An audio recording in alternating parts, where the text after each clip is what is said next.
Hello and welcome to this quick guide on abilities, skills, and proficiency for Baldur's Gate 3.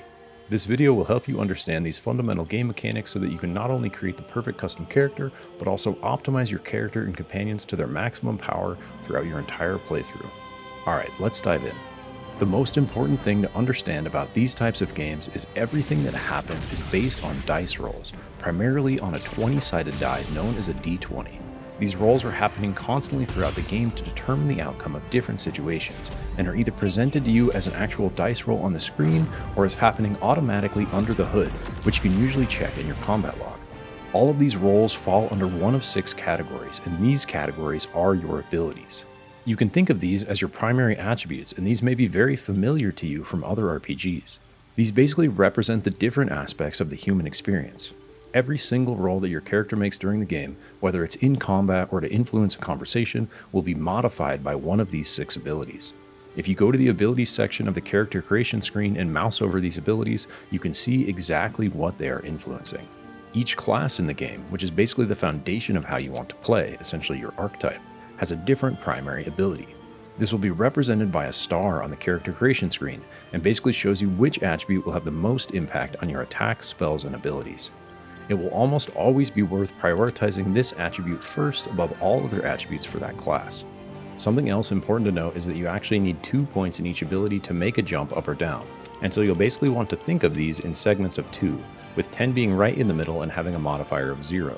Anything above 10 will start to add to your roll, and anything below 10 will start to subtract from your roll.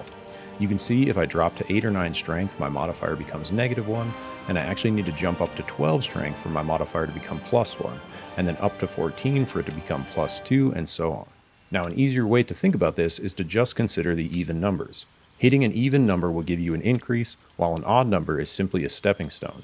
If you drop below an even number, you will get a decrease. So what this really means is that if you have an attribute at an odd number, that point is basically wasted unless you plan on increasing that ability up to the next even number at some point throughout the game. Now, the main way to do this is through what are known as feats, which most classes get access to 3 different times at level 4, 8, and 12. There are also some rare magical items available throughout the game that can increase certain ability scores. Also consider that there are some really cool game-changing feats that may be worth taking over these ability increases, but that is something you can worry about as you start to progress through the game. If you're really trying to min-max, it may be worth looking up a list of these feats once you understand all the information in this video so that you can plan ahead. Now that we understand abilities, it's important to understand that there are basically 2 different situations during the game in which they are applied, and those are in combat and out of combat. Let's talk about combat first. In combat, strength is going to increase your effectiveness with all melee weapons, meaning your attack rolls and damage rolls will increase with these weapons based off of your strength modifier. Strength also determines how far you can jump, how much you can carry, and how well you can push things. Similar to strength, dexterity increases your effectiveness with all ranged weapons, meaning your attack and damage rolls with these types of weapons will be increased based off of your dexterity modifier. There are also several hybrid melee weapons in the game classified as finesse, meaning they will scale off of your strength or dexterity modifier, whichever is higher, and currently these are daggers, rapiers, scimitars, and short swords. Dexterity also affects your initiative, which is essentially the order in which you take your turn in combat, as well as your armor class, which we will discuss in a minute. Constitution is mainly influencing your max HP, which are your hit points, and represent how much life you have. If your hit points fall to 0, you will be knocked unconscious. It will also determine how many hit points you gain each time you level up. The final 3 abilities, which are Intelligence, Wisdom, and Charisma, can basically be thought of as spell casting ability modifiers. Your specific class will determine which one of these is influencing your attack and damage rolls with spells, and again is represented by a star in the character creation screen. Intelligence affects spellcasting for wizards, Wisdom affects spellcasting for clerics, druids, and rangers, and Charisma affects spellcasting for bards, paladins, sorcerers, and warlocks. Now, in addition to these offensive bonuses, these modifiers will also be used for defensive rolls during combat. For a normal attack made with a weapon or spell, the attack roll made against you will have to meet or exceed your armor class, or AC, in order to hit. Likewise, when you are making an attack roll against a target, your dice roll combined with your bonuses must meet or exceed the enemy's AC in order for you to hit. Dexterity combined with the type of armor you are wearing will usually determine your total AC, and this can sometimes be boosted further by additional spells or effects. Now, there are also some spells and abilities that instead of the attacker making a roll against the defender's armor class to hit, the interaction is resolved by what is called a saving throw. This essentially means that instead of the attacker having to make a roll that exceeds the defender's armor class, the defender is the one who actually has to make the roll and save against the effects of the attacker's spell or ability. This roll will be made against what is called the difficulty class or DC of whoever is using the ability or casting the spell. If you meet or exceed the DC, you will save against the effect. Every character has a set spell DC that is again usually influenced by their primary attribute. These types of spells and abilities should display an ability save denoted here at the bottom right of the tooltip. If you don't see this on a tooltip, that means the ability, whether it's a spell or weapon attack, will be resolved by a normal attack roll against armor class. The ability modifier used for your saving throw will depend on the type of ability you are trying to avoid. For example, if someone is trying to push you, this will be a strength save. If you're trying to dodge a fireball explosion, this will be a dex save. If you're trying to not get poisoned, it'll be a con save, and so forth. Intelligence, wisdom, and charisma saves are usually made against spells of that type in order to resist the effect. So that's basically how your abilities are utilized in combat to determine the outcome of those situations. Now let's take a look at how they are used out of combat. Every out-of-combat situation will again fall under one of these 6 abilities, but these are further divided into what are known as skills. You can think of skills as further divisions of these 6 abilities that are used to resolve out-of-combat situations. If you click on the Skills tab under your abilities in this character creation screen, you can see all the different skills that are available in the game. Every interaction outside of combat will fall under one of these skills. If you mouse over each skill, you can see which ability modifier is influencing that skill when it gets rolled.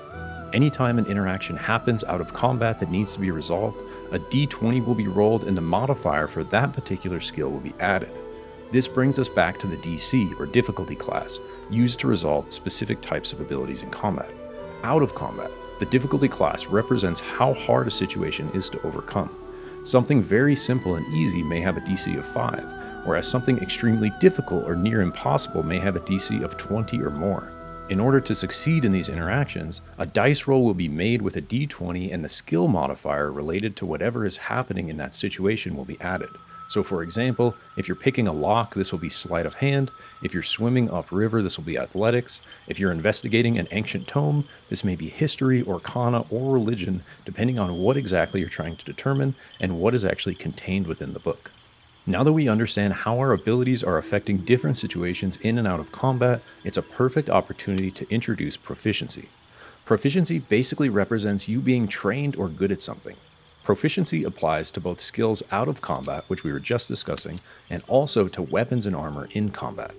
Proficiency with a skill, such as Arcana, means your character is trained with a background in understanding the magic of the weave, and so they will get to add their proficiency modifier to all the other modifiers affecting their role when encountering an Arcana-based situation. This same idea applies to all the other types of skills. Proficiency with a weapon type basically means your character has training with that type of weapon, and thus is better at using it in combat, and so it will add your proficiency bonus on top of any other bonuses you are getting to your attack roll. You'll notice that most weapons in the game have special abilities attached to that specific weapon that can only be utilized if you're proficient with that weapon type. These are usually usable once per short rest. Finally, proficiency with armor basically means your character will be able to use that type of armor while doing everything else they normally can. The armor you are wearing primarily affects your AC or armor class, which is used to resolve the attack rolls against you, like we discussed previously. If you're not proficient with the type of armor and you try to wear it, that will usually put your attacks at disadvantage and disable your ability to cast spells. Imagine a flimsy wizard who is untrained in heavy armor, wearing a full suit of plate, and not being able to raise their arms to make a simple spell gesture. So in summary, think of your proficiency as your character's training for that type of skill, weapon, or armor. You'll want to try to line up your proficiencies with the things you are wanting to do most often in the game, which will enable you to add that proficiency bonus to all of those rolls, increasing your chances of success. Finally, you should think of your character's background as essentially specializing in 2 of the skills we just discussed. It will give you proficiency in the 2 skills related to that background, which will allow you to add your proficiency bonus to the rolls for those situations throughout the game. Beyond just giving you these proficiency bonuses, your background is also what enables you to earn inspiration throughout the game. When you take an important action in the game that aligns with the lore of your background, your character may become inspired. Along with a small XP bonus, This will give you an inspiration die that you can save to re-roll your d20 in a future situation.